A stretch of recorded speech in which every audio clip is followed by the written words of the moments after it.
नमस्कार, रसस्वादमध्ये आपलं स्वागत आहे। आज आपण क्रिस्पी भेंडी फ्राय बघणार आहोत।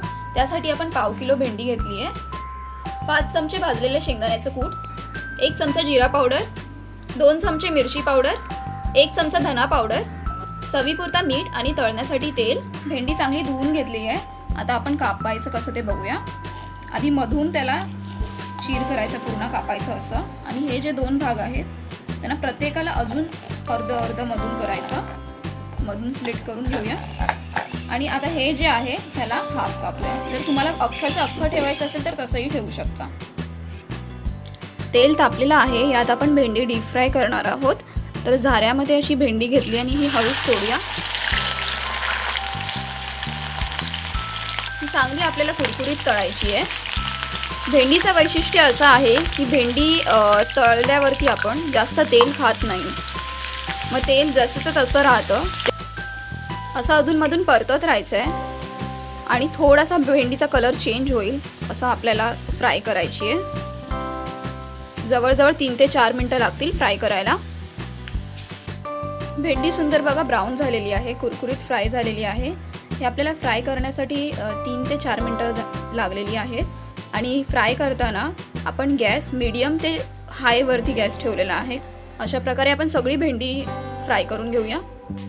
कढईत 1 छोटा चमचा तेल घातलेला आहे। तीच कढई वापरली आहे मी, बाकीचं उरलेलं तेल काढून घेतलं आहे। आणि ही भेंडी अशी छान क्रिस्पी तळून घेतलेली आहे। आता ह्याच्यामध्ये आपण ही भेंडी सोडूया पहिली पूर्ण।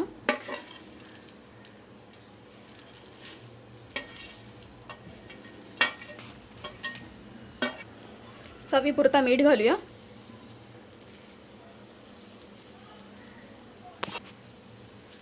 परतून घेऊया मस्त।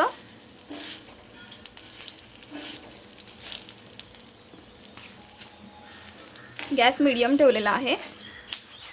मिरची पावडर तुम्हाला जशी लागेल तशी, जिरा पावडर, धना पावडर छान मिक्स करून घेऊया।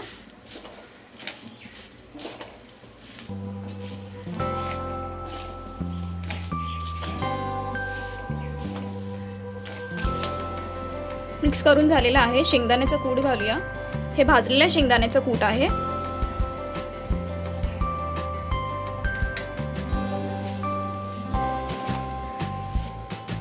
तर आपल्याला हे 2 ते 3 मिनिटच असं मिक्स करून घ्यायचं आहे, कारण भेंडी शिजलेली आहे। मसाले सगळे एकत्र व्हायला पाहिजे भेंडीमध्ये, त्यासाठी आपण 2 ते 3 मिनिटं फ्राय करणार आहोत। तुम्हाला हवं तर यामध्ये तुम्ही बेसनही ॲड करू शकता। कधी पण भेंडीच्या भाजीचा प्रकार करताना भेंडी कापल्यावर अर्धा पाऊण तास तशीच हवेवरती सोडून द्यावी, त्याच्यामुळे त्याच्यातला जो स्टिकीनेस असतो तो कमी होतो। हे बघा क्रिस्पी भेंडी रेडी आहे। अशा प्रकारे आपली क्रिस्पी भेंडी रेडी आहे।